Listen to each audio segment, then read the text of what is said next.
ისევ განსხვავებული ლოკაციიდან, ამჯერად ჩემი საძინებელი ოთახიდან ვიღებ ვიდეოს.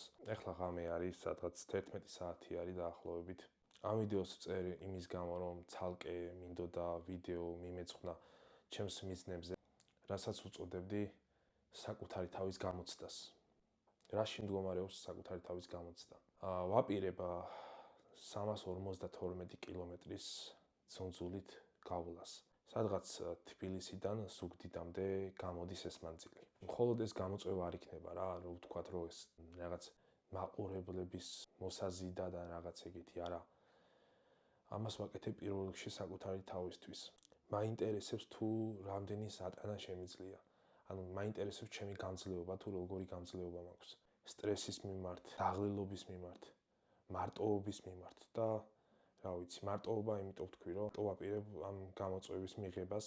გირჩევდით, რომ არ გაიმეოროთ ეს ყველაფერი, რასაც მე გავაკეთებ. მე ჩემ თავზე მე თვითონ ვაგებ პასუხს. პასუხისმგებელი ვარ საკუთარ თავზე, ამიტომ გირჩევთ, რომ სახიფათოა და არ გაიმეოროთ, რასაც ნახავთ ვიდეოში. სავარაუდოდ ეს გამოწვევა შესრულდება სექტემბრის ან ოქტომბრისთვის. ზაფხულში ორმაგად გამიჭირდება ამის გავლა ამ მანძილის, რადგანაც სიცხე არის. მაგრამ თავარი პირობა TikTok-ზე მყავდეს 1000 გამომწერი რა. ანუ 500 ან 1000 არ ვიცი დაახლოებით რამდენი ჭირდება იმას, რომ ლაივში გავიდე TikTok-ში, ანუ პირდაპირ ეთერში განახოთ ეს ყველაფერი. რადგან მოგეხსენებათ, რომ TikTok-ში შეზღუდული ვარ, ანუ 500 გამომწერი ჭირდება მგონი, რომ ლაივში გავიდე.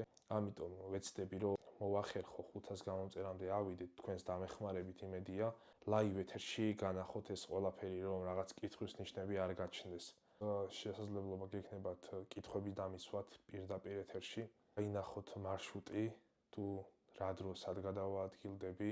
ასევე ზოგჯერ გავთიშავ ლაივს, რომ ვიდეო გადავიღო YouTube-ისთვის. წონაშიც უნდა დავიკლო, რადგან აი ამ წონით შესაძლოა დამიზიანდეს სახსრები, რადგან ეს მძიმე წონა შორ მანძილზე დააწვევა ძალიან ფეხს. ვაპირებ, რომ ვივარჯიშო, მცირე მანძილები გავიარო სირბილით. ყველაფერი გამოვასწორო, თუ რაიმეა გამოსასწორებელი. დავაკვირდე საკუთარ თავს, ნელ-ნელა გავზარდო ეს მარშრუტი გადაადგილების და საბოლოოდ ოქტომბრისთვის ან სექტემბრისთვის შემოგთავაზოთ ეს ჩელენჯი. თქვენს მოგეხსენებათ, ანუ ჩემი წინა ვიდეოებიდან იცით, რომ ფიტნეს დარბაზში დავდივარ.